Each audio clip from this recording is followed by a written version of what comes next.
The snow fell soft and quiet over Seoul on Christmas Eve. The city lights reflected off the white blanket covering the streets, making everything glow in colors of red and green and gold.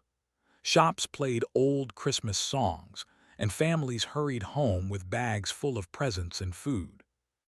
Park walked slowly through the crowded market street, holding his daughter's small hand. Little was 7 years old, with bright, curious eyes and a red wool hat that her mother had made for her before she died, carried 2 bags of groceries in his other hand. They were not heavy bags.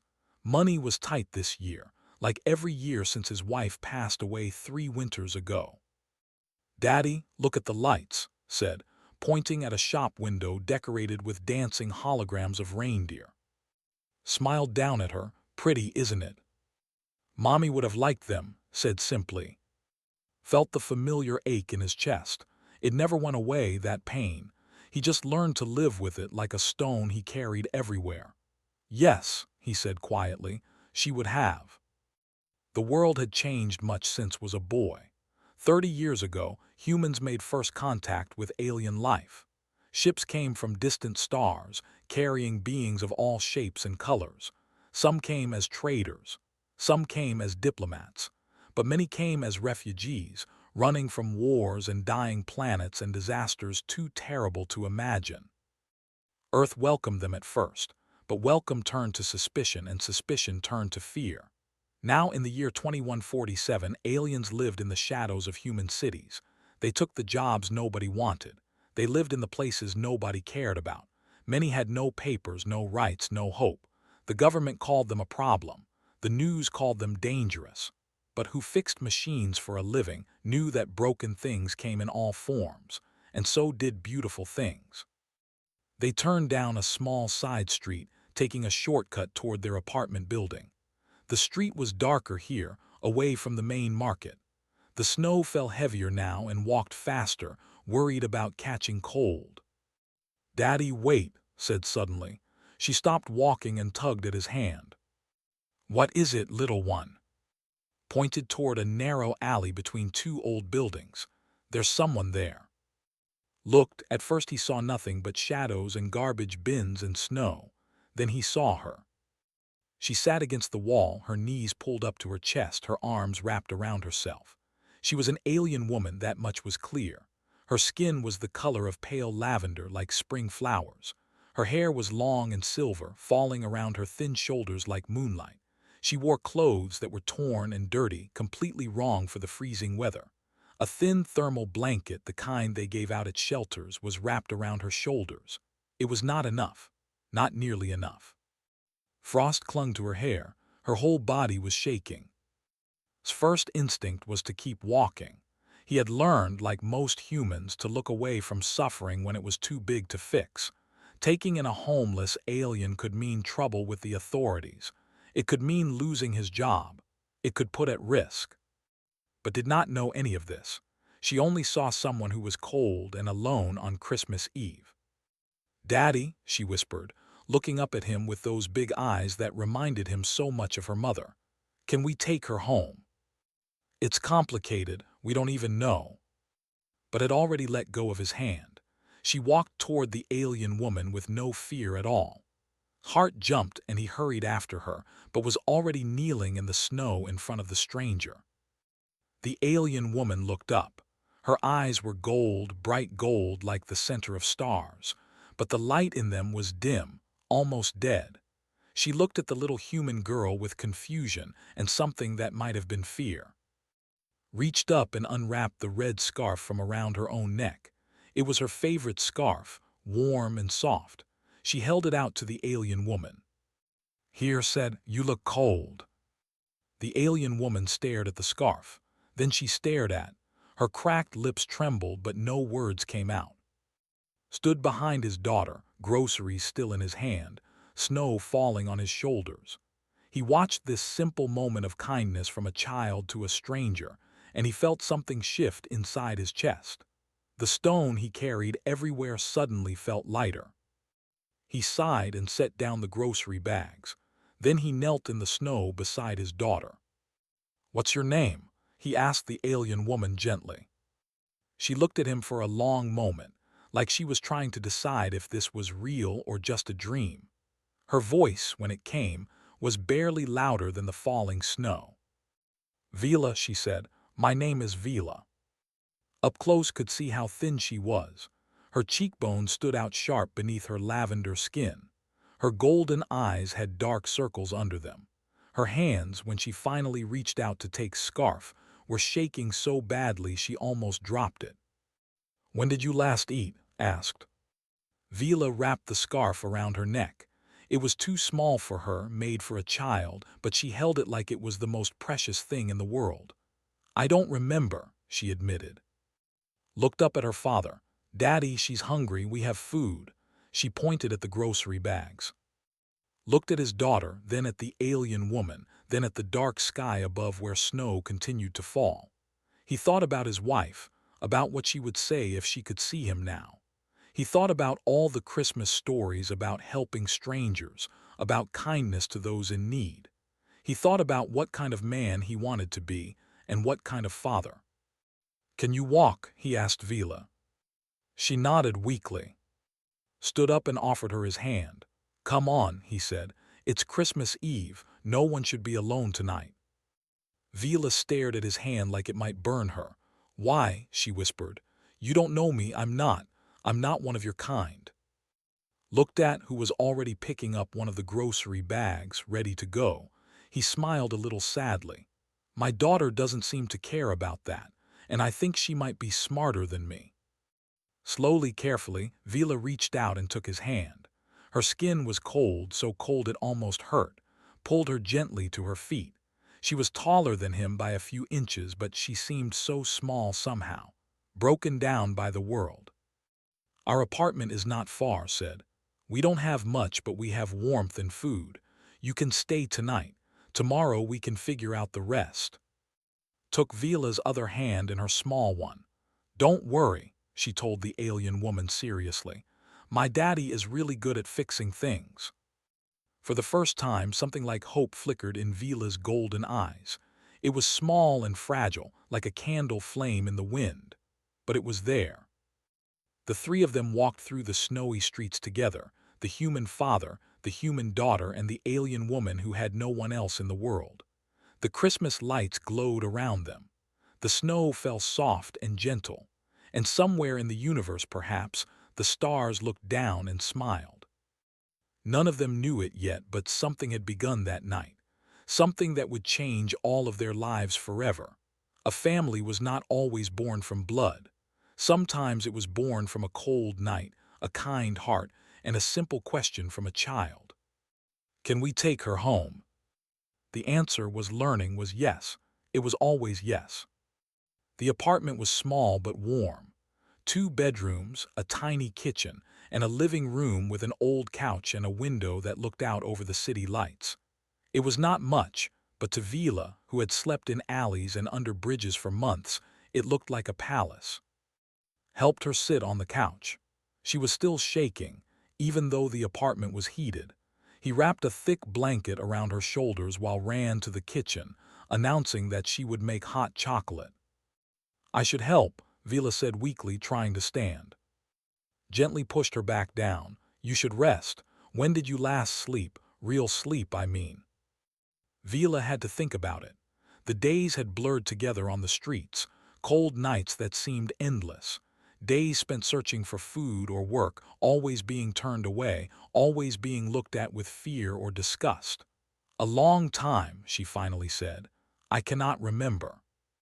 In the kitchen, stood on a small step stool, carefully heating milk on the stove. Watched her for a moment, making sure she was being safe. His wife had taught their daughter to cook before she got sick. It was one of the many gifts she had left behind. Sat in the chair across from Vila.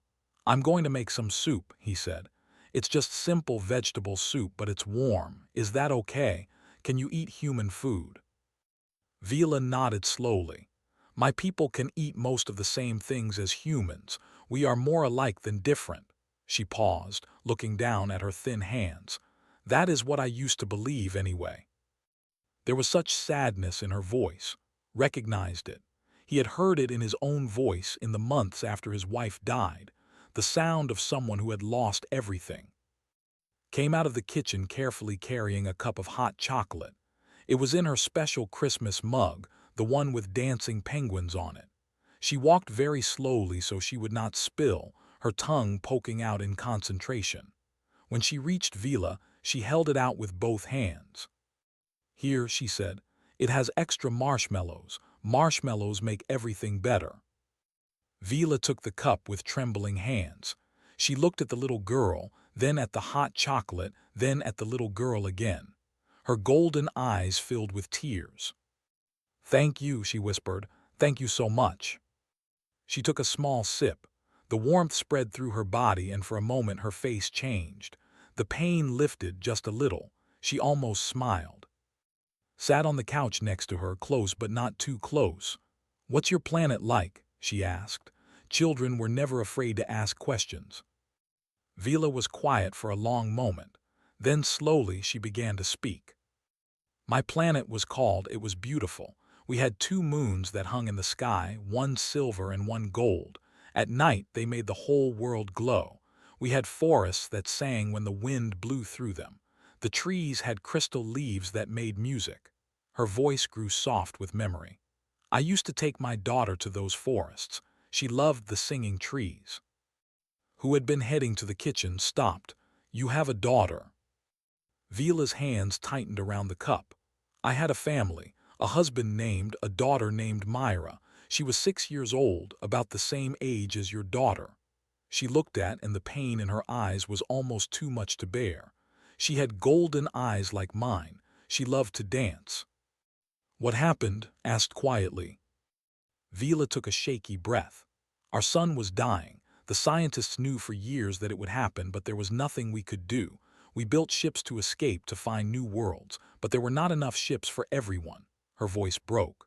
"There was chaos, panic. Families were separated. I was pushed onto one ship. My husband and daughter were supposed to be on another, but I never saw them again. I don't know if their ship made it. I don't know if they are alive or dead." Tears rolled down her lavender cheeks, leaving silver trails. "I came to Earth because I heard there were refugee camps, ways to find lost people.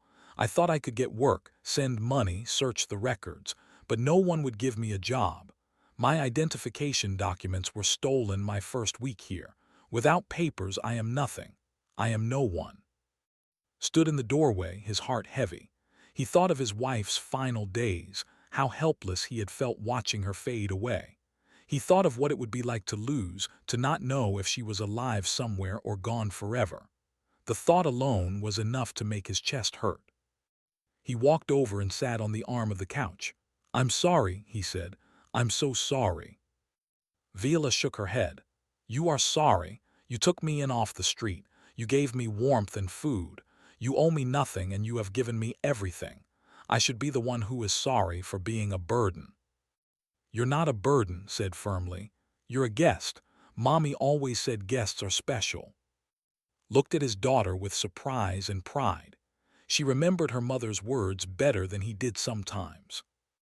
They ate dinner together at the small kitchen table. The soup was simple, just vegetables and noodles, but Vila ate like it was the finest meal she had ever tasted. Talked the whole time, telling Vila about her school, her friends, her favorite cartoons. Vila listened to every word like it was precious. After dinner, announced that it was time for bed. But first, she had something important to do.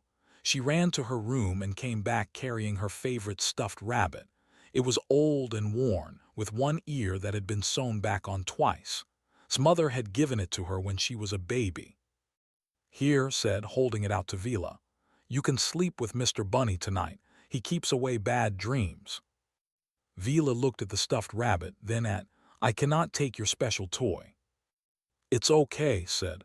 "You need him more than me tonight. I have my daddy to keep me safe. You don't have anyone." Had to look away. His eyes were stinging.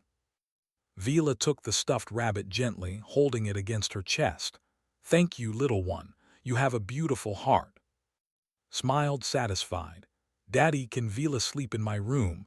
There's space on the floor. I'll give her my extra pillow." Hesitated. Letting an alien stranger sleep in his daughter's room went against every protective instinct he had. But he looked at Vila, at the tears still wet on her face, at the way she held the stuffed rabbit like a lifeline. This was not a dangerous person. This was a mother who had lost her child, just like was a child who had lost her mother. "Is that okay with you?" he asked Vila. Vila nodded, unable to speak. That night set up a small bed on the floor with blankets and pillows. Vila lay down carefully, still holding the stuffed rabbit, climbed into her own bed and looked down at her new friend. "Good night, Vila," she said. "Good night, little one," Vila whispered back. Stood in the doorway for a moment, watching them. Then he turned off the light and quietly closed the door. In the kitchen, he looked at the photo of his wife that sat on the shelf above the stove. She was smiling in the photo, her eyes full of life and love. "What would you do?" he asked her quietly. The photo did not answer, of course, but somehow already knew what she would say. She would say that kindness was never a mistake. She would say that family was not always about blood. She would say that sometimes the people we are meant to love find us in the most unexpected ways. "Touch the photo gently. I'll take care of them," he promised, "all of them." Outside, the snow continued to fall over Seoul. Somewhere in the apartment, Vila slept peacefully for the first time in months, a stuffed rabbit in her arms and a child's kindness keeping the darkness away. And in her dreams, she heard the singing trees of once more. Days turned into weeks. The snow melted and returned again as winter settled deep over Seoul. And in the small apartment where a mechanic lived with his daughter, something was changing. Something was growing. Vila stayed. What started as one night became two, then a week, then longer. Told himself it was temporary just until she got back on her feet. But somewhere in his heart he knew the truth. She had become part of their lives. She had become part of their home. Every morning woke early for work. He fixed machines at a factory on the edge of the city, repairing robots and engines and things most people took for granted. It was hard work, but it paid enough to keep food on the table and a roof over their heads. Before Vila came, would spend her mornings alone until school started, eating cereal and watching cartoons. Now Vila was there. She made breakfast for her, walked her to school, picked her up in the afternoon. She helped with homework. She listened to stories about her day. "She taught us about the solar system today," said one evening, talking about her science class. "But she got some things wrong." Vila smiled. "What did she get wrong?" "She said there are 8 planets in our system, but you told me about planets outside our system too. There are thousands and thousands of them." Laughed. "Your teacher was talking about our solar system, little one, the one we live in." "I know," said. "But Vila's planet was in a different system, and that's a planet too, so there are way more than 8. Vila's smile faded just a little at the mention of her home world, but then took her hand, and the smile returned, softer now, touched with both sadness and love. In the evenings, Vila helped with the house. She cleaned, she cooked, she organized things that had been messy for years. Tried to tell her she did not need to work so hard, but she shook her head. "You have given me shelter and food," she said. "Let me give something back, please. I need to feel useful." So he let her help, and slowly the apartment began to feel different, not just clean but alive. There were flowers on the windowsill now, bought cheaply from the market. There was art on the refrigerator, drawings that made with Vila's help. There was laughter in the evenings, something that had been missing for 3 long years. Also began the difficult work of helping Vila navigate the legal system. Earth's immigration laws for aliens were complicated and cruel. Without proper documents, Vila had no rights. She could not work legally. She could not access health care. She could be arrested and deported at any time. Spent his lunch breaks making calls, filling out forms, searching for help. Most offices hung up on him when they learned he was calling about an alien. Some laughed. Some got angry, but was stubborn. His wife used to call him the most stubborn man on earth, and he took it as a compliment. "I fix machines," he told Vila when she asked why he was working so hard for her. "Broken things don't scare me. We just have to find the right parts, the right approach. We'll figure this out." Not everyone was happy about their situation. His neighbor, an old man named Bong, stopped talking to him. They used to share tea on weekends. Now, Mr. Bong looked away when they passed in the hallway. At work's and friend, a man named pulled him aside one day. "People are talking," said quietly. "They say you have an alien living with you." "Her name is Vila," said, "and yes, she's staying with us." Looked uncomfortable. "I'm not judging you, but you know how things are. If the wrong people find out, you could get in trouble. You could lose your job. What happens to then?" "Then I'll find another job." "It's not that simple." Looked at his friend. "When my wife was dying, you and your wife brought us food every week. You helped watch when I couldn't leave the hospital. You were there for us when we needed help. Why was that different?" Had no answer. "Vila needed help," continued. "She was alone and scared and hungry. What was I supposed to do? Walk past her in the snow and pretend I didn't see?" Sighed, "I just don't want you to get hurt."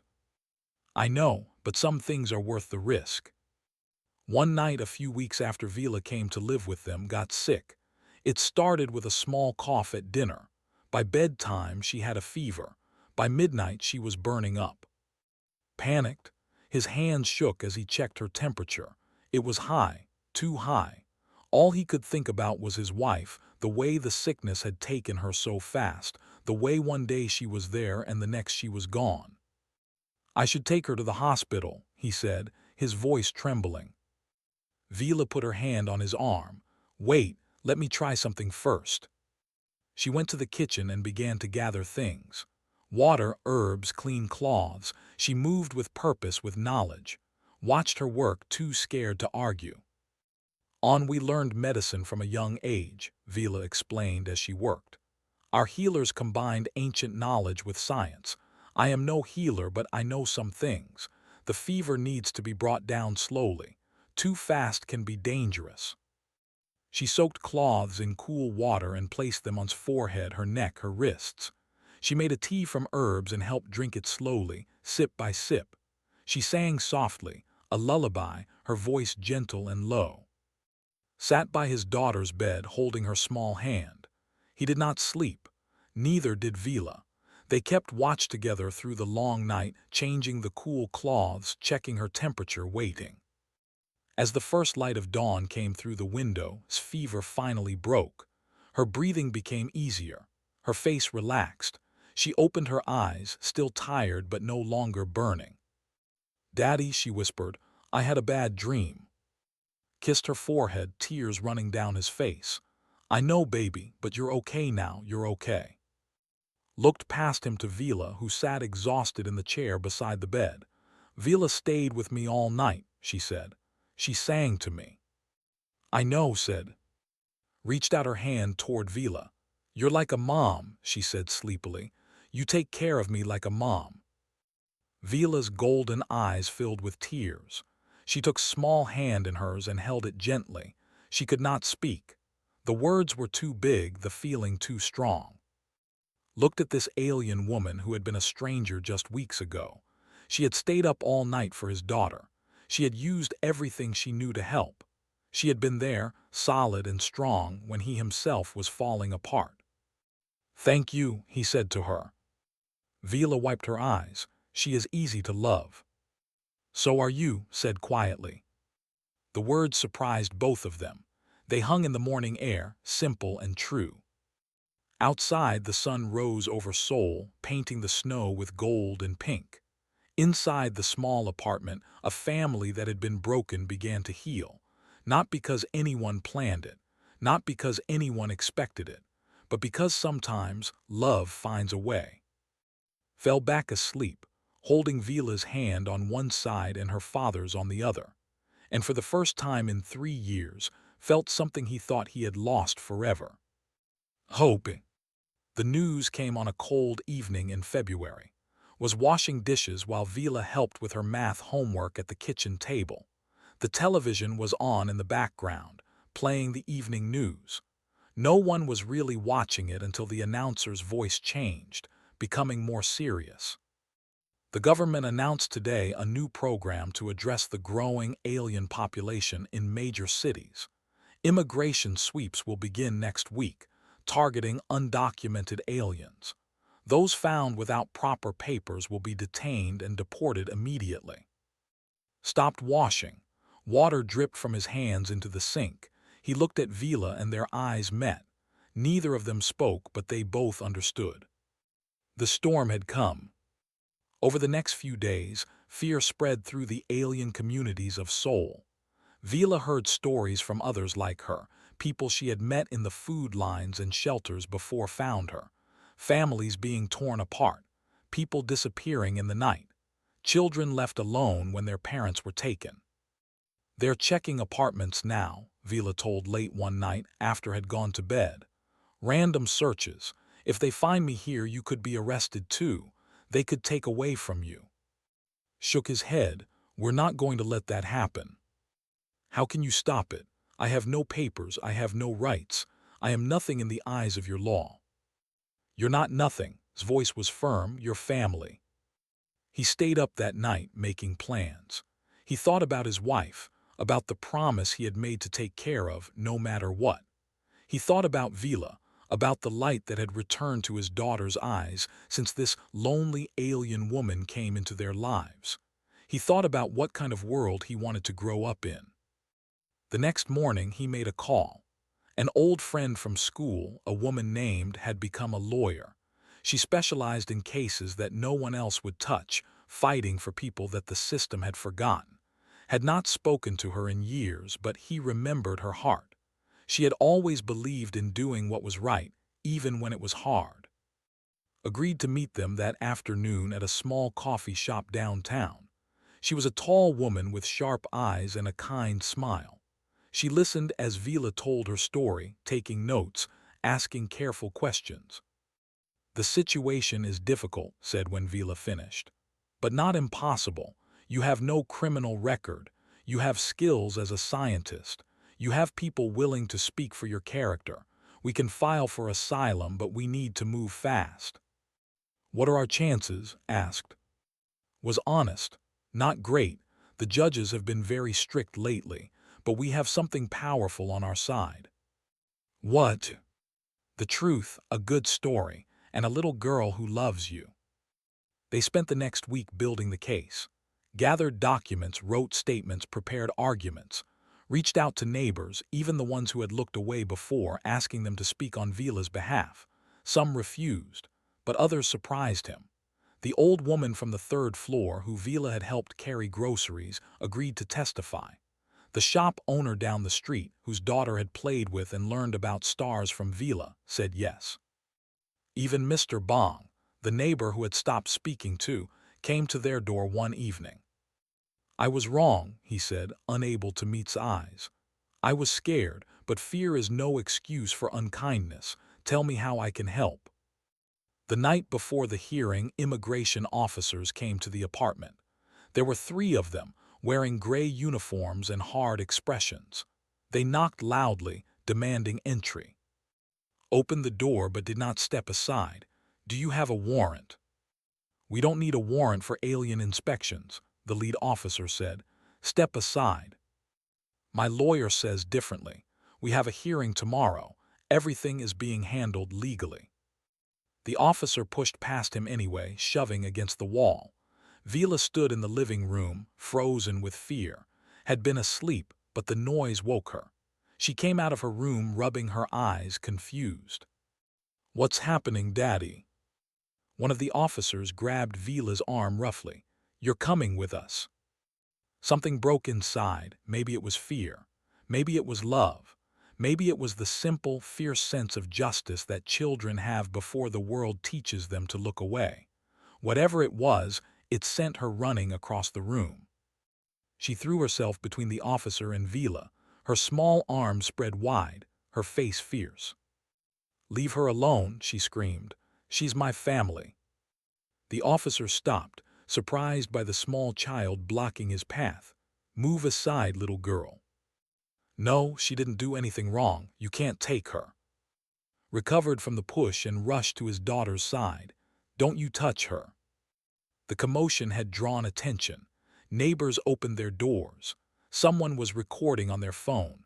The lead officer looked around, seeing the growing crowd, seeing the cameras. "There's a hearing tomorrow," said, his voice loud and clear so everyone could hear. "We're doing this the right way. If you take her now, without a warrant, without process, you'll be the ones breaking the law."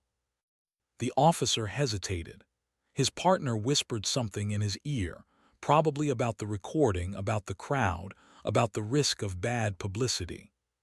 Finally, the lead officer released Vila's arm. "Tomorrow," he said, "if the hearing doesn't go your way, we'll be back, and there won't be any more delays." They left, the door closed behind them. Vila collapsed into a chair, shaking. Held, who was still trembling with anger and fear. The neighbors slowly went back to their apartments, but several stopped to offer words of support. "Thank you," said to each one. "Thank you for being here." Later that night, as finally fell back asleep between and Vila on the couch, their lawyer called. The video of standing up to the officers had gone viral.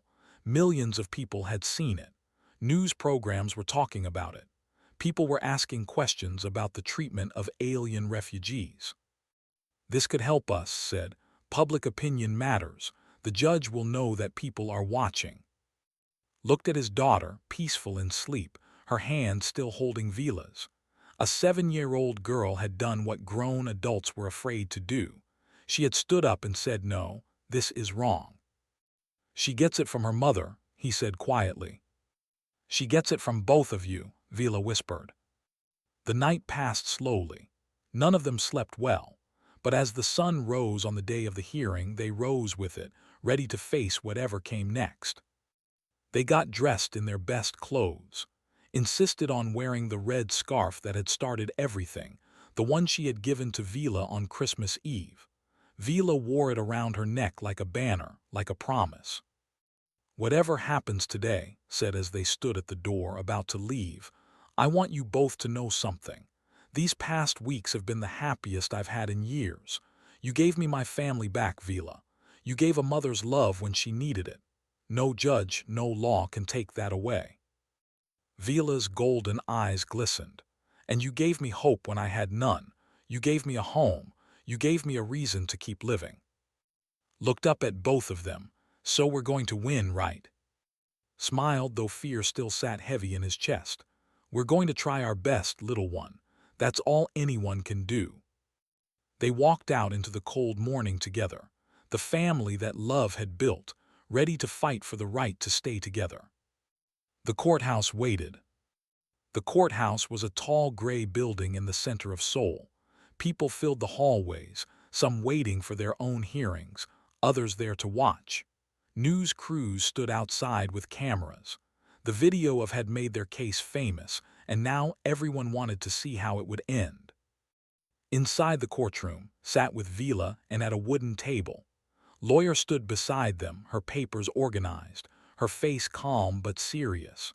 Across the room sat the government lawyers, 2 men in expensive suits who looked at Vila like she was a problem to be solved. The judge was a woman with gray hair and tired eyes. She had seen thousands of cases like this. Her face showed nothing as she looked through the papers in front of her. "We are here today to consider the asylum case of the alien known as Vila from the planet," the judge said. "The government has filed for immediate deportation. The defense has filed for protected asylum status.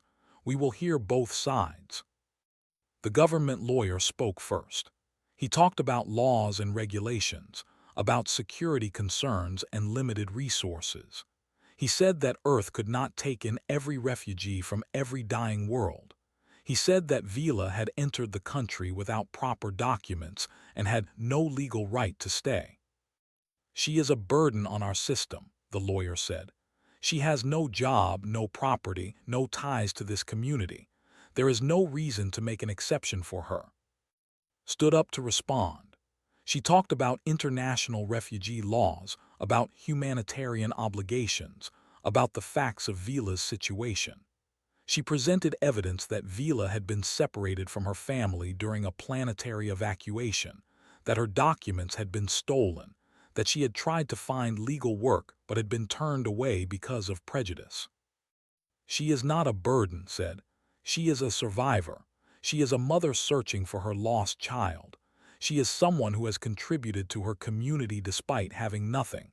She deserves our protection, not our rejection. Then it was time for witnesses. The old woman from the third floor talked about how Vila had helped her, how kind she was, how she always smiled even when her own heart was breaking. The shop owner talked about how Vila taught his daughter about the stars, how she made the neighborhood better just by being there. Even Mr. Bong, the neighbor who had been so cold before, spoke about how wrong he had been to judge someone he did not know.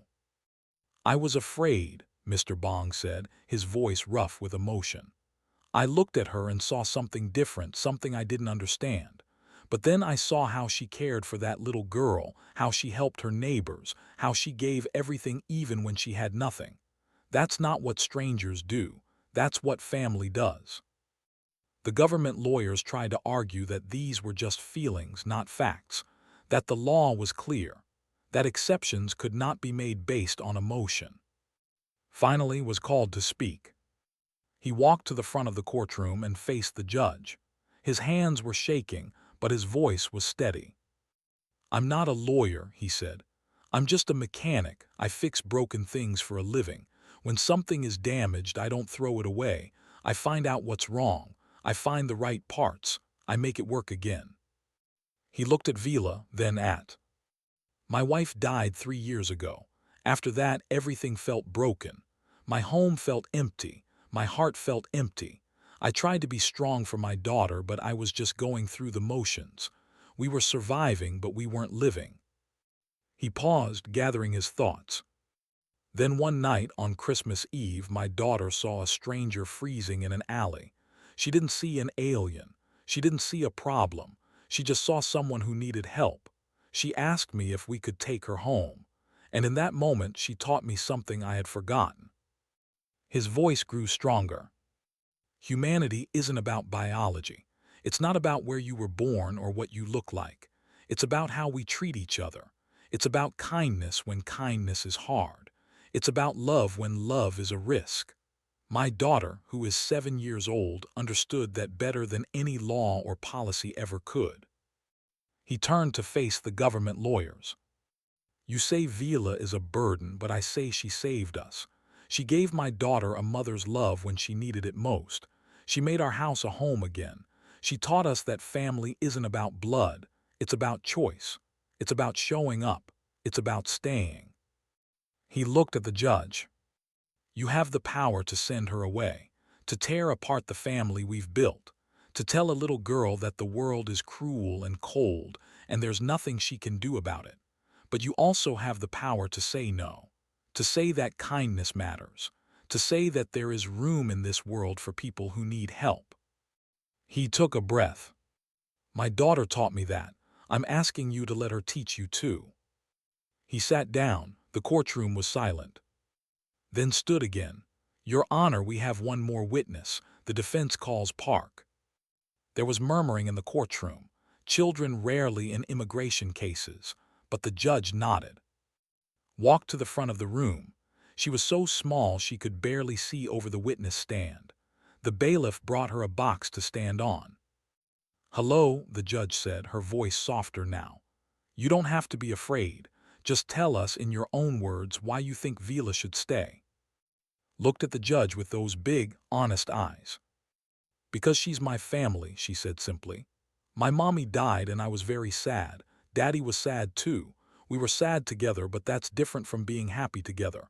Then Vila came and things changed. She makes breakfast. She helps with homework.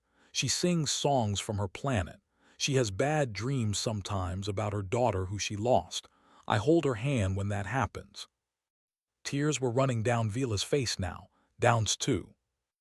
I don't understand why it matters where someone is from, continued. Vila is kind, she loves us, we love her. Isn't that what family means? She looked directly at the judge. Please let her stay, please. The judge was quiet for a long moment. When she finally spoke, her voice was thick. This court will take a brief recess to consider the decision. The wait felt like forever, held on his lap. Vila sat beside them, her hands folded, her eyes closed, perhaps praying to whatever god she believed in, went over her notes, preparing for any outcome. When the judge returned, everyone stood. I have considered the evidence and testimony presented today, the judge said. The law is clear on many points, but the law is also made by people, and it is meant to serve justice, not replace it. She looked at Vila.